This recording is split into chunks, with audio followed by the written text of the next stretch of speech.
We're recording today from the Gadigal Lands in Sydney. My name's Danny, I'm 19, and I don't remember a time before Uber Eats. I'm Jessy, I'm 30, and I remember a time before Uber. Gasp. This is Gen Z Explained. Where I'm allowed to ask, why are you guys like that? And I have to answer. Because I'm your boss. My boss. This is Gen Z Explained, not Gen Z, do you know what I mean? All right, Danny, what are we talking about this week? Today we are talking about the much publicised, often argued over topic of Gen Z in the workplace. Ooh, very topical for for context, us. Jessy is my boss. We work at like a communications strategic PR agency that Jessy founded. So you have some insights. Yeah, let's dive in. So, Danny, there are lots of stereotypes about Gen Z in the workforce. How about we work through some of them and we can discuss whether we think they're true, whether there's elements of truth, where they come from, and help our listeners explain the truth behind these stereotypes a little bit better. Okay. I found some headlines. Okay. I'll read you a few. Sure. Gen Z invents another strategy for laziness. Gen Z are an employer's nightmare. Employers reveal why Gen Z is the hardest generation to work with. Gen Z, the workers who want it all. Blah, blah, blah. You get the vibe. Okay, so there's a few strands there. Maybe we start with this notion that Gen Z are lazy and not good workers. Okay. So, Danny, let's talk first. Where do you think that stereotype might come from? I think it potentially comes from boundaries. Oh, interesting. In that we, I think, maybe know our rights a bit more and are pretty happy to defend ourselves in that, like, we have the right to disconnect as of recently. The whole work-life balance thing, which if you ask my grandparents, they'd be like, oh, what a load of, I think maybe that's where the laziness comes. Maybe we just are happy not to reply to an email at 7 p.m. on a Tuesday because it's like, I don't know. Interesting. I think it might almost be how Gen Z contrasts with millennials, which is the generation that's a little bit older. Yeah. And how millennials, I think a lot of people came of age in the shadow of the global financial crisis in 2008, where a lot of people experienced the economy tightening, a fear around whether their parents would lose their jobs. And I wonder if that created in my generation this kind of anxiety around work and needing to over-deliver in order to, feel like you are earning your worth in the workplace, and whether if you guys that formative experience wasn't as salient, and whether that means you feel a little bit more emboldened to advocate for boundaries in the workplace. That's interesting and probably ties in with, it's a stereotype, but it's also true in that Gen Z is a generation which expresses the least loyalty to jobs in that not only will we jump from jobs, even from industries and career pathways. I think loyalty is an interesting word there. You talk about the GFC. That's something which is on the periphery of our memory. We have come to exist in a world where we've always been very aware of corporate wrongdoing and greed. Yep. So maybe loyalty to us is like, why would we be loyal to a massive company whose motives aren't to have great employees? It's to make money. Okay, maybe I don't think there's bad blood there for us. Maybe you see the kind of dark underbelly of capitalism a little bit more clearly, which is this notion that, your job's not going to love you back. So why should you bleed yourself dry for a job that could turn around and, make you redundant? Yeah. And I think positively speaking, like maybe we think our job is going to get the best out of us if we're feeling good, if we're like happy in our personal life.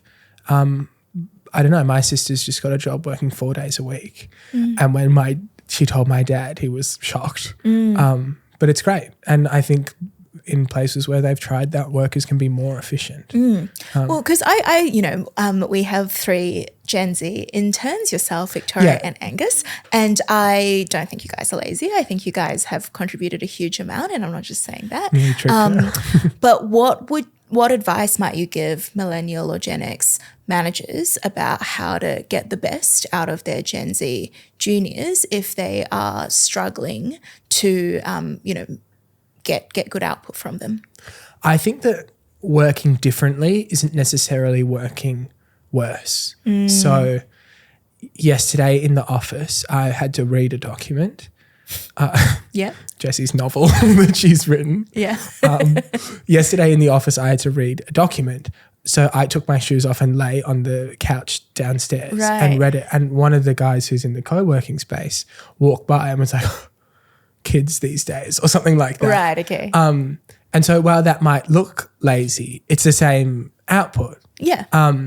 And potentially, dare I say, while young people can learn from older generations in the workplace, could older generations learn from younger people? Bill Gates has that quote about if you have a hard task, give it to a lazy person because they'll find an easy way to do it. Right. Like we're efficient. I like that. Yeah. Yep. So yeah, I think the stereotypes that are completely negative are just so unproductive. Yeah. I guess, you know that work can be done in a flexible way. Some things can be done remotely that you'll still get a really strong output regardless of whether it looks like work in the conventional sense. Yeah. Interestingly, there was a study done that said Gen Z are about twice as likely as their boomer compatriots were to want to be a CEO. Oh, yeah. Mm-hmm. Do you think that's entitlement or ambition?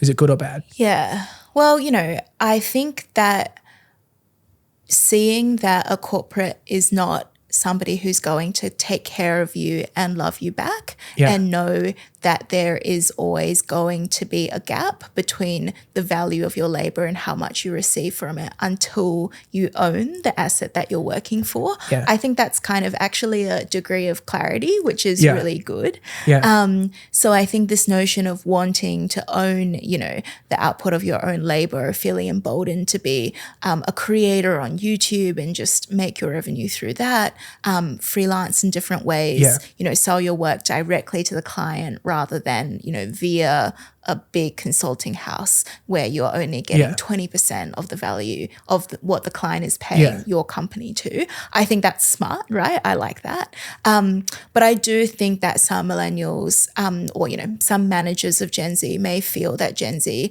is a bit too big for their boots and they want everything immediately, and they're not willing to kind of do their time and put in the hard yards and earn their seat at the table.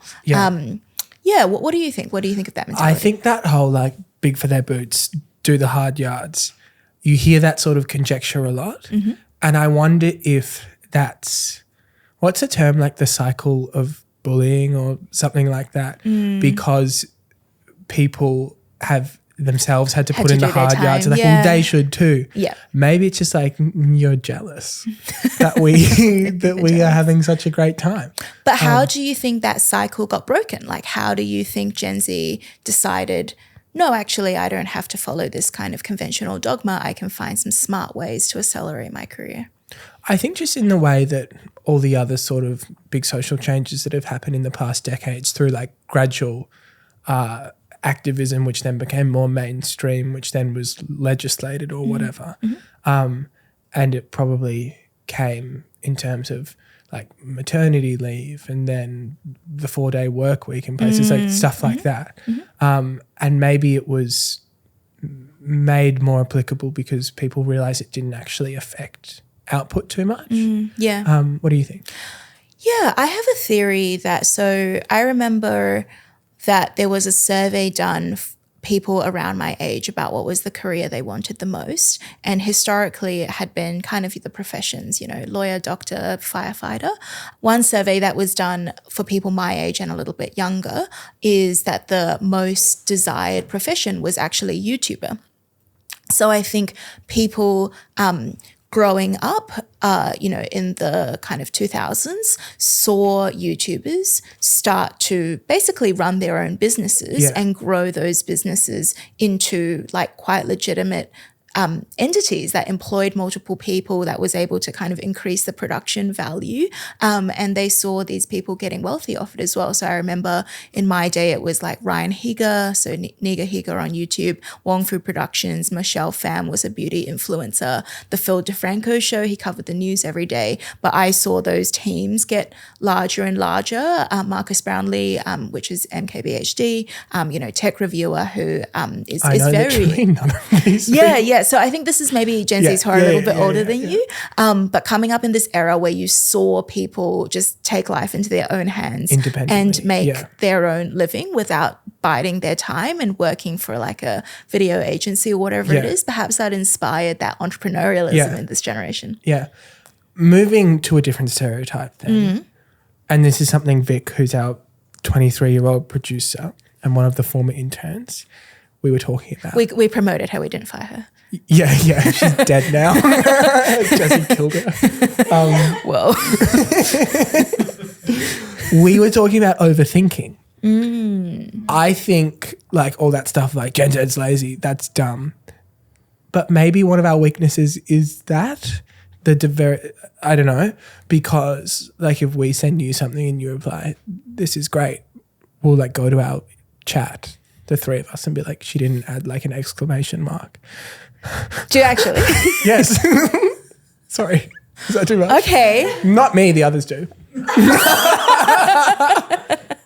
But yeah. What's behind that overthinking? Like what is stopping you from just taking it at face value? Scary question. I think it's differences in communication. Fair. Right? So look, I'm personally alive to that as well. I feel like 2 exclamation marks, safe. Yeah. 3 exclamation marks, really good. We can't talk too much about this. This is because this is our next episode, communication. But like that's the thing. We'll count the exclamation marks. And no, totally. Look, I think because I'm maybe on the cusp, I'm alive to it as well. But I do think that a bunch of people who are a little bit older would be like, this is great, just equals this is great. Yeah. Yeah. But honestly, if somebody was like, this is good. Yeah, exactly. I'd be like, why do you hate me? Should I leave now? So that's probably an actual This is weakness. good. There's always a but in the next sentence. But redo it. So one thing that I admit I was a little bit wary of when I hired the 3 of you this is becoming a confessional. is this notion that Gen Z are job hoppers, that they are kind of just collecting experiences and that there's no longevity. So if you engage them, you invest all of this time in training them, it might get wasted if they just take those skills and go somewhere else. Yeah, what do you think? When I hear you saying that, I think to myself, I see nothing wrong with that. And I wonder if that speaks to we're more empowered individuals and feel we owe less to corporates. Within our context, I'm leaving. Within our context, I think it's different because this is a small business. And so there's an actual like human impact if we stuff you around. But say, I don't know if my PwC. Yeah. That's a victimless crime. And it's like they are getting so much out of you. Well, let's treat them in the exact same. We'll just do what we're contractually obliged to do and we're all big boys and girls in business sort of way. And I think that's probably a good way to be because those big companies don't necessarily treat you with huge amounts of compassion. Why should you? The whole idea of loyalty, I think it's been quite one-sided in the past. And it's a massive divide in that you see lifers in the older generations who've been at a company for 40 years, right? For our listeners who are maybe trying to figure out how they can retain Gen Z, so if they invest in an internship program or a graduate program where there's a lot of training and development and they're not making money from those people straight away and kind of only break even if they stay around for 2-3 years, how do you think those managers can think about, making it worthwhile for that young talent to actually stay? I would love to be able to say that there's a communication style or a cultural thing you have to do. They're important, but I honestly think it's be the best value proposition because I think young people are assessing what is best for me at any given point. So it's a difficult thing to say, but actually be their best choice. And what are the things that resonate with Gen Z when it comes to, you know, weighing up options, tossing up between learning and development opportunities? What do you think makes a value proposition really attractive to Gen Z? There's probably all the usual stuff like how it looks on a CV. Okay. But then flexibility, I think, is a big one. How comfortable you'd be at a company texting your supervisor and being like, I need to take this day off, or I've got this on, or whatever. I think that experience is a big one, as in what you're going to be exposed to and how you're going to be able to grow, but not in the sense you're just going to be like thrown into the deep end and you are entrusted with a project or a task that's scary. Right. So yeah. Okay. I want to pick up on this notion of prestige and how it looks on a CV. What are the kinds of things that people your age think are the most prestigious entry-level opportunities for them? I don't know. So that's probably, you'd have to generalize there. But do you think, you might be better placed to know this, do you think the usual course of honour into law or medicine or finance or whatever has lost its luster? Is it so impressive to go get a job early at Deloitte now and then, I don't know, what do you think? I think that maybe there's been a little of a bit of a shift from getting the prestige from the name and brand of the organization that you work for versus people being able to more say, I did these specific things and I drove this outcome, and it almost doesn't matter what banner it was under. So, for example, you know, I worked at McKinsey, I helped these clients. Sure, it means that you passed through a rigorous assessment process, you got some pretty great training, you got some pretty great exposure.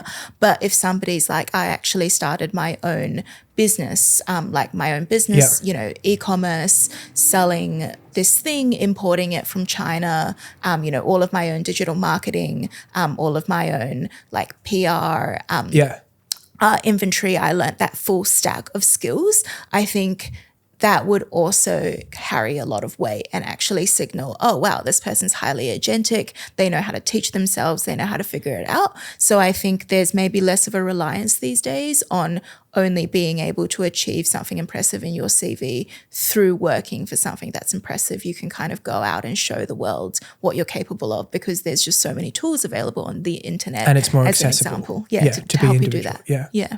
That's really interesting.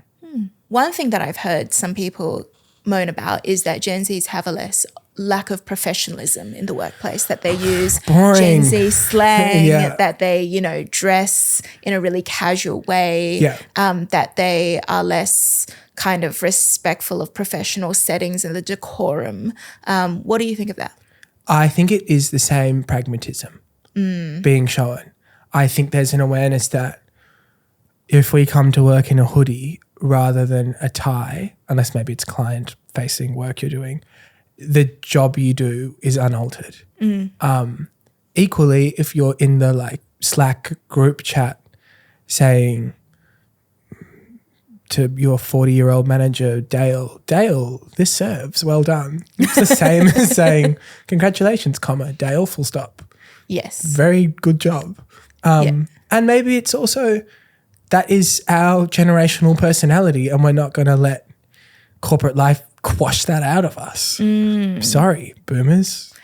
How would you, let's say you are a manager and you're like, I want there to be a certain level of professionalism in the workplace. Maybe clients do pop by. It just sets a certain standard. How would you go about giving that feedback to Gen Zs who you feel like are being a bit too casual in how they are engaging with everyone, both in online and offline spaces?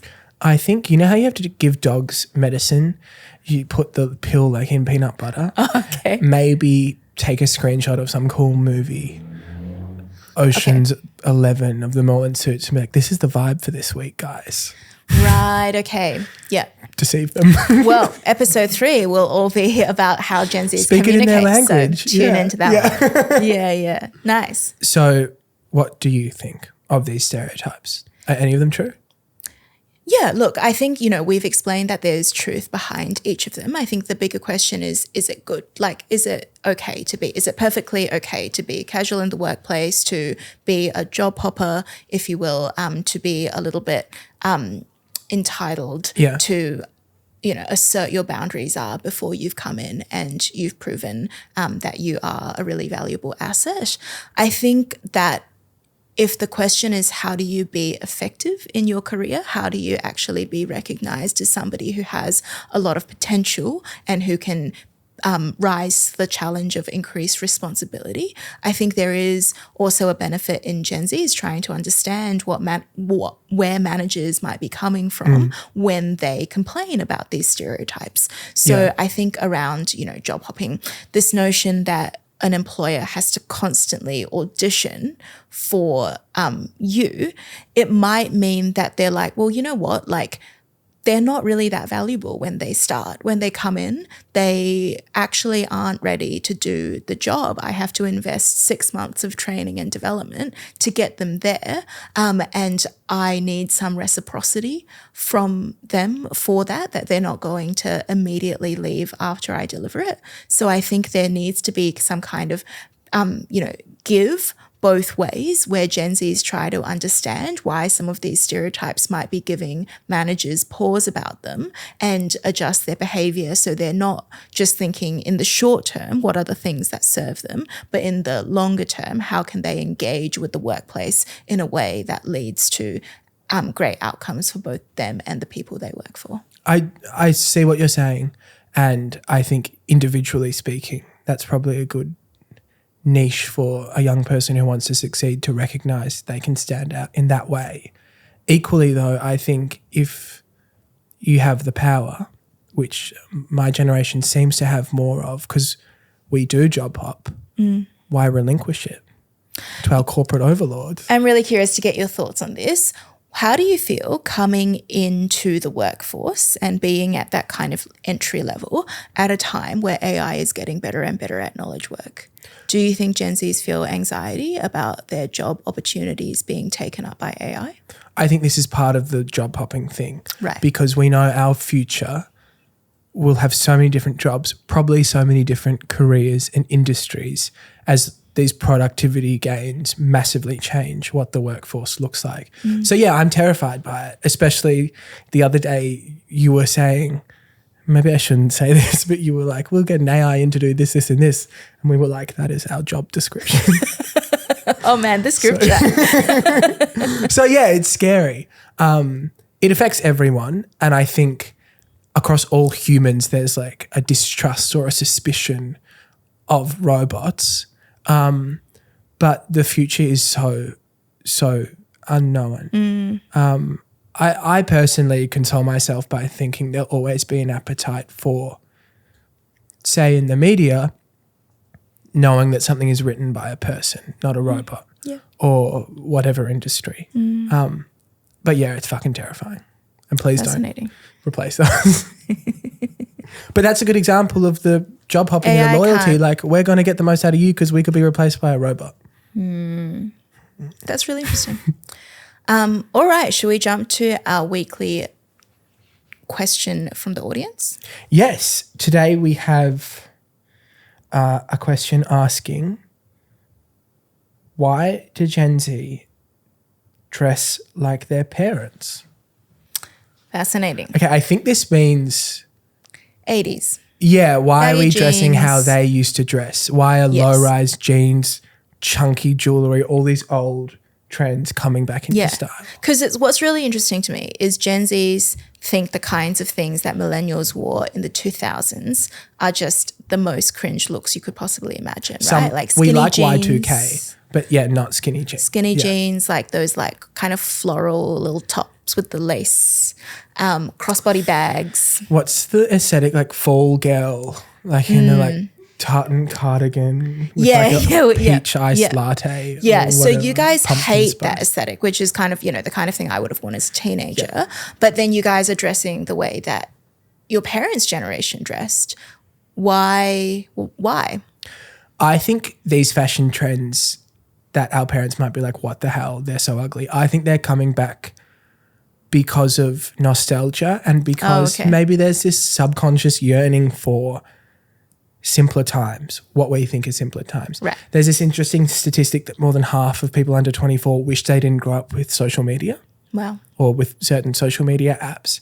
I think the principle there that we feel like we've been denied a certain authenticity or naturalness to our childhood means, let's dial it back and like have an 80s youth. I don't know. Yeah. I think nostalgia is kind of a well-established fashion force, and maybe in 10 years the young people then are going to start dressing in the horrendous shit that you used to wear. I've kept my skinny jeans. I'm ready for skinny jeans to come them? Are they back. still in your cupboard? Yeah. Burn that cupboard. Vic actually says that Vic's really artsy, our producer. She says that in the artsy scenes of the inner west in Sydney, skinny jeans are like being music to my ears. Being spotted, and that's fucking terrifying. Yeah, like being skinny. Kate Moss, Ozempic. heroin chic. Ozempic era. Yeah. I reckon 2 more years. Ozempic. Oh, you'll get it. I'll get more. 2 years. We can now reveal and Jessy is planning on getting. getting. Jeans. Okay. Well, that's when I hop jobs. Kidding. Our final section, our Is This Cringe of the Week. So relevant to our topic for this podcast, the question this week is, Danny, is effort cringe? Okay, lots to unpack. So how to explain this to you?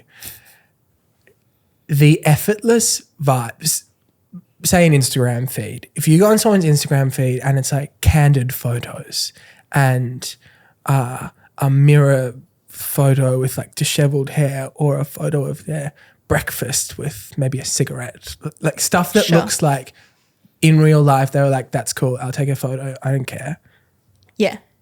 Which paradoxically requires kind of a lot of effort and a creative directing in the head. Yeah. That's cool. Yeah. Right? That effortlessness. Yes. For example, cool young people maybe have gone into their settings and turned off the capitalization, so they only text in lowercase with no punctuation. Again, paradoxically, that takes effort to do and it's very conscious. Yeah. But that's sort of the cool thing. Yeah. We were talking earlier about a friend of ours who went on this spectacular hike in the Himalayas and posted like a wonky photo on an iPhone 7. Like, I guess that's the Himalayas. Yeah. I think this will be a dated trend because it's kind of sad, like effort's great. Yeah. But I think there's almost there's a cringe around being seen to be trying too hard. Yeah. Like the perfectly arranged breakfast with the smoothie and the coffee and the cute little bite of the muffin. That's cringe. Yeah. And a posed like, travel photo of you like looking really stylized. And you can it's just because we know what's going on. We know that you like kept going, how's it look? Stuff like that. Yeah. But equally, maybe there's an insecurity to the effortlessness. Because I think there's you're being more vulnerable if you are showing that you've put effort into something, right? It's almost a protection mechanism to have it look effortless. Because if it flops, it's just like, well, I didn't put any effort into it. Yeah. Debunked. All right. Well, that takes us to time, Danny. If you enjoyed this podcast episode of Gen Z Explained. This is cringe when you do this. No, let's like and subscribe. Please do. But like, no worries if you don't, because like this isn't really taking much effort. Oh, wait. One more thing. Sorry, everyone. Effort, the effort factor, I think is symbolized in our clothes. Heels, nails done, winged eyeliner. Whereas I woke up like this. No, you didn't though. I know you didn't. We're done.